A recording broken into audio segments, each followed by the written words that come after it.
Gadis ini berusia 13 tahun. Ia baru saja masuk ke masa puber.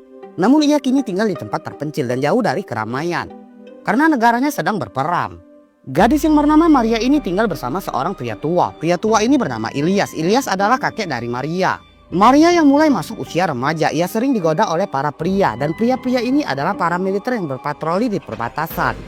Namun suatu hari, seorang tentara asal Georgia datang ke pondok kakek Ilyas. Karena tentara ini terluka, kakek Ilyas merawat tentara tersebut. Namun tentara yang bernama Iraki ini tak tahu terima kasih karena ia telah jatuh cinta pada Maria. Hingga akhirnya kakek Ilyas menjadi marah. Karena merasa bersalah, Iraki akhirnya mengucapkan terima kasih dan minta maaf pada Ilyas. Lalu Iraki memutuskan untuk pergi dari tempat ini.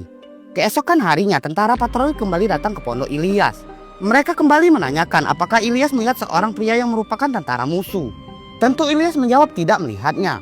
Setelah melihat isi pondok Ilyas yang tak ada siapa-siapa, tentara itu pun pergi. Kini Maria kembali hidup damai bersama kakek Ilyas. Maria yang masuk masa puber merasa tak betah tinggal di tempat ini. Maria hanya bisa melihat para militer yang berpatroli dan sebagian militer yang muda juga selalu menggoda Maria.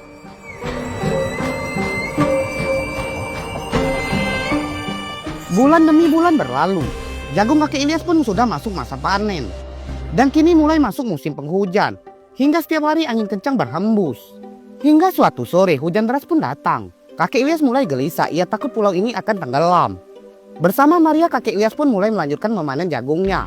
Karena ia takut jagungnya hanyut terbawa banjir. Setelah seharian hujan, pulau itu tampaknya mulai terendam banjir. Dan kakek Ilyas belum sempat memanen semua jagungnya. Kakek Ilyas memasukkan semua jagung ke sampannya. Kakek Ilyas merasa berat hati meninggalkan tempat ini karena ia telah susah payah membangun daratan ini. Kakek Ilyas mendorong perahu yang penuh berisi jagung. Lalu ia meminta Maria membawa jagung itu ke tempat yang aman. Kakek Ilyas tak mau ikut Maria, ia akan menjaga pondoknya agar tak hanyut. Setelah mendengar perintah kakeknya, Maria pun pergi meninggalkan tempat ini.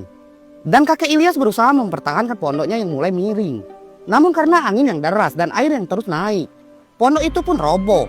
Ilyas pun tertimpa pondoknya. Hingga Ilyas pun hanya bersama pondok yang telah ia bangun bersama Maria. Beberapa bulan kemudian, kini sudah masuk musim panas. Tampak daratan endapan lumpur tempat tinggal Ilyas dan Maria kini sudah muncul lagi dari permukaan sungai. Seorang pria yang mengungsi dari peperangan mendatangi daratan ini. Dan sama dengan kakek Ilyas, pria ini tertarik untuk membangun pondok di tempat ini. Dan pria ini yakin daratan ini sangat subur. Ia juga yakin kalau tanah ini pernah ditempati seseorang. Karena ia baru saja menemukan sebuah boneka dan boneka itu tak lain boneka milik Maria. Film pun usai, sampai jumpa di film selanjutnya.